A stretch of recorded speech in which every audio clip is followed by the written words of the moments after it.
Yo, what's good, YouTube? So, Lakers versus Warriors tonight, man. Absolutely amazing game. Great game from both teams for the most part. You had tonight you had Rui Hachimura with 24 points, LeBron James with 33 points. Luka Doncic had a bad game tonight. He shot 6 of 17 from the field, 19 points. Austin Reeves, he only had 31 points. Let's go ahead and hop into this Lakers versus Warriors recap. Um, April 3rd of 2025. Like I said, man, great game between both teams. If you're the Lakers guys, Lakers Nation, don't overreact to this game. If you're a Lakers fan or if you're any, if you're going for the Lakers or whatever you're doing, do not overreact to this game. Brandon Podziemski shot, he shot 8 of 10 from 3 tonight. Brandon Podziemski. This guy is not a knockdown three-point shooter like that. And then on top of that, let me go ahead and show you guys his box score right quick. Then on top of that, like I said, you got Brandon Podziemski, 10 of 17 from the field, 8 of 10 from 3.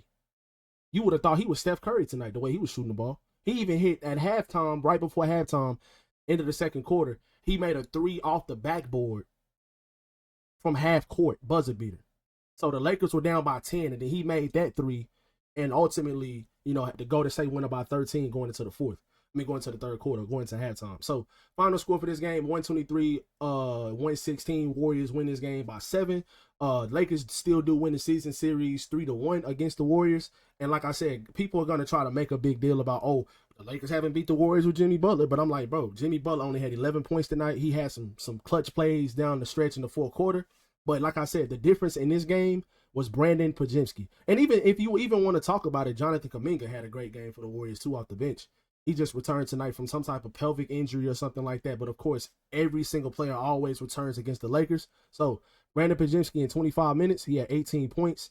But like I said, guys, I keep circling back to Brandon Podziemski being the huge difference in this game. Now, what I want to talk about, overall is a couple things from the Lakers' perspective. Like I said, if the Lakers were to play against this Warriors team, which I think right now, after this Lakers loss, I think that they are going back down to the 4th seed. Golden State has a back-to-back tomorrow against the Denver Nuggets, so we'll see who wins that game. But just in general, I think the Lakers go back down to the 4th seed, and right now, the Warriors are the 5th seed. So if the Lakers were to play against this team in the first round of the playoffs, I am completely confident that the Lakers will beat this team in probably 5 games. Like I said, Steph Curry is an amazing player. We all know Jimmy Butler elevates his game to a certain extent in the playoffs, but at the same time, with the way that Curry dominates the ball, it just does not really fit well with Jimmy Butler. Now, maybe Jimmy Butler can get going when Steph Curry is not on the court, but like for example, in tonight's game, Brandon Podziemski was making contested threes, and Jimmy Butler was really he really wasn't assertive. He was kind of passive the first couple quarters. They found a couple mismatches from him in the fourth quarter. Austin Reeves was guarding him in the post, and he made some tough shots like over Austin and over Gabe Vincent a couple times. He made some tough shots. They also fouled him. Jimmy Butler he only shot 2 free throws, so at the end of the game, Austin Reeves got him on a foul or whatever. But Austin Reeves had an amazing game tonight. But my other point that I was going to talk about is Luka Doncic, your best player, the Lakers' best player, a top 2 or 3 player in the whole entire NBA, in my opinion. Luka Doncic, 6 of 17 from the field and 0 for 6 from 3. 0 for 6 from 3 from Luka Doncic. Like, that's not going to happen very, very often. That's another reason why I'm saying don't overreact to this game. If anything, guys, I feel, me as a Lakers fan, I feel way better. And I know I'm always being optimistic and being positive, but this Lakers team has shown me so much where it's hard to overreact to when you lose to a good Warriors team that has a non-3-point shooter or like a great 3-point shooter making 8 out of 10 from 3, and you only lose the game by 7. That's just hard to overreact to. Steph Curry had his game. He had his great numbers. He had 30, he had 37 points. He shot 14 free throws. One of the fouls in the game they called on Steph Curry, he literally shot the 3 and he kicked his leg out to the side. He does that a lot. He kicked his leg out to the side and literally kicked Luka in the knee. And they caught the foul on Luka. That was one of the 3 free throw attempts that he had in the game. Now, like I said, the referees were absolutely terrible. And I always say this. Every single time a coach challenges a referee's call and the coach will get a successful call and he does it twice in the game, you know the referees are bad. If a coach challenges something twice and he gets both of the challenges successful, that just goes to show you the referees are off. And that's just in those 2 challenges. The referees in this game were awful. Like I said, Steph Curry shoots a 3. He kicks his leg out to the side. That is not a normal shooting motion, a normal shooting form, first off. Second off, he kicks Luka in the leg, and they call a foul on Luka. That's horrible. That's absolutely terrible. But like I said, if you play against this team in the postseason, you are 100% confident you will win the series. What are the chances that Brandon Podziemski shoots 8 out of 10 from the 3-point line again, and Luka shoots 0 for 6? And then on top of that, to add on to it, Dorian Finney-Smith, who's a 40% 3-point shooter, by the way, before I have people in the comment section saying, oh, well, if you think Brandon Podziemski can't do this, but Dorian Finney-Smith can, 2 things. Dorian Finney-Smith has made big shots and big moments in the postseason, and then on top of that, he's a 40% 3-point shooter. He shot 0 of 5 from 3 tonight, and all of his threes were wide open. That's another thing. Dorian Finney-Smith isn't going to go 0 for 5 from the 3, and Luka Doncic is 0 for 6 from 3 either.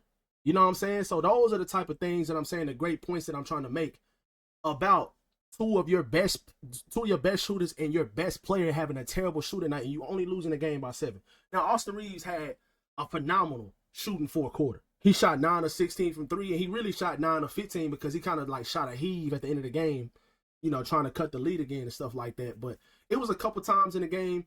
The biggest reason why, in my opinion, even though Brandon Podziemski had the great shooting night that he had, the fake shooting performance that he had, I'm going to just go ahead and call it what it is. Even though he had that type of game, the Lakers gave up so many offensive rebounds. They gave up 14 offensive rebounds tonight. That cannot happen. That cannot happen. It was countless times that the Warriors got an offensive rebound and they rather got a 3-point shot, a 3-point make out of it, or they got a 3-point opportunity from a foul out of it, or they just got an extra shot attempt at the rim, or an extra possession, or an extra attempt at the rim to score points. Every single time Golden State did that. Every single time. Now, obviously, 14 rebounds, and you gave up. Golden State shot 19 of 42 from 3-point line, 45%, which is amazing. The Lakers shot 18 of 47, which is not too far behind. But like I said, Luka Doncic and Dorian Finney-Smith combined for 0 of 11 from 3 tonight. 0 of 11? Now, Rui had a great game tonight, but Rui's been playing really, really good all season. This isn't like a outlier. This isn't. But another big point in this game for all of us Lakers fans, LeBron, it seemed like he flipped the switch. It's like after that hard foul, after a couple of those hard fouls, like the one Jonathan Kuminga, when LeBron was trying to go to the hole and try to jump and get an alley-oop, and Jonathan Kuminga kind of like nudged him, kind of act like he was kind of boxing out, but he really like went into him with his arm. That was a really, really weird play by Jonathan Kuminga. I'm not going to call it dirty, but that was a really, really weird play. And it seems like those type of plays always come from Golden State players. Kevon Looney, Draymond Green. And then another play later on, Draymond Green had a hard foul on LeBron. LeBron was up in the air. Draymond Green literally comes down on LeBron's shoulder and neck area. And they called it a common foul because they said Draymond Green, when he swiped down and hit the ball. But brother, he went all the way through LeBron's neck and shoulder area. Isn't the flagrant supposed to be if the contact is above the shoulder area, the shoulder and neck area? That's where it was. So it was just so confusing. The referees tonight were horrendous. It was almost like the league didn't want the Lakers to sweep the Warriors. So they were completely in favor of this Warriors team. And you can call me biased, you can call it whatever you want to call it, but I'm literally watching the game. And like I said, the Lakers challenged 2 of the referees' calls before the fourth quarter started, and they got both successful challenges because of the referees being so bad. And those 2 calls were so clear as day that I'm outside of the TV and can see it clear as day. You trying to tell me 3 referees that's on the court at the same time can't see what we're seeing outside of the TV? It just makes zero sense to me. It just doesn't make sense. But yeah, like I said, if you play against this team in the postseason, you don't overreact. You have a great chance of winning this series within 5, maybe 6 games. I feel better about our chances this season than I did when we played against Golden State a couple years ago when we went to the Western Conference Finals and played against the Nuggets.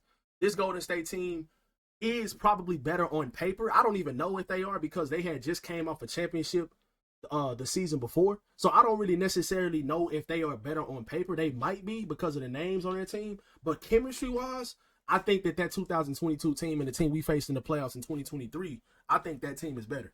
But overall, guys, it was a great game tonight. It was amazing shot making from both teams, especially in the fourth quarter. The shot making in the fourth quarter from Austin Reeves, Steph Curry, some of the other Warriors players. LeBron was making some crazy threes.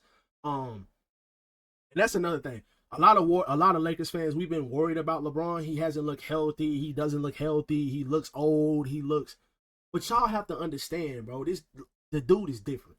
Like when he wants to get aggressive, when he wants to flip that switch, he can flip it. Now, are you going to get that for 48 minutes every single night at the age of 40 from LeBron? You're just not going to get that. So he has to be selective in the times where he's using that switch. He has to be selective. That's what makes this team even scary in the postseason. When you can get this version of LeBron and you get a Luka that's not shooting 0 for 6 from 3, the Luka Doncic we all know, this team is scary, bro. This team can be absolutely scary. They can switch everything on defense against most matchups. The only thing that worries me is Jackson Hayes is so undisciplined defensively.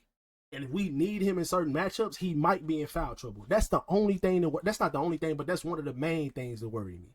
Of the few things that could, that's one of the main things that worries me about this team. Jackson Hayes is so undisciplined defensively, and he is such a bad rebounder. He's such a bad rebounder. He's a great lob threat. He's athletic as hell. But he is such a bad rebounder, and he is so undisciplined defensively. And when I say undisciplined, it's because he's so inconsistent, so up and down defensively. He can be really, really good some games, and then some games it's just like, bro, what are you doing? Why are you playing with your hands? Why are you not showing your hands when you're playing defense? Why are you jumping so much instead of just staying vertical? It's just like, I don't understand. It's just like he does it some games, and then some games he doesn't. But this is Jackson Hayes' first time in his career really playing meaningful minutes for a contending team. So maybe at times, maybe it's just too much pressure. Or maybe he's just trying to work his way into the good ways of playing defense. Because that's all he has to do. He can jump out of the gym. There is no way he should be having games with under 5 rebounds. There's just no way Jackson should be having games with under 5 to 6 rebounds. He should get that at least every single game. Because he's not scoring a lot of points. So that's my main concern. And tonight Jackson was not effective at all in this game. But the Warriors play a lot smaller. So in this type of matchup, I don't think you would need Jackson Hayes as much as you would in a matchup against like Denver, Memphis, OKC, some of these other great playoff teams is going to be in the postseason. But the Warriors are a really good team. I don't want to just completely disrespect them, act like they're bad. They're a really good team. Any team that has Steph Curry on it is really good because the game can change at any second. But like I said, great game tonight from both teams. Lakers lose this game 123-116 to the Warriors. Warriors had a great shooting night. Some of the Lakers players struggled tonight, Luka and Dorian Finney-Smith. But overall, great game from LeBron, Rui, Austin, and some of the other role players. But yeah, great game from both teams tonight. Hope you guys enjoyed today's recap. If y'all do, y'all be sure to drop a like and subscribe if y'all new for more recaps and more Lakers news. And I'll catch you guys in the next video. Peace.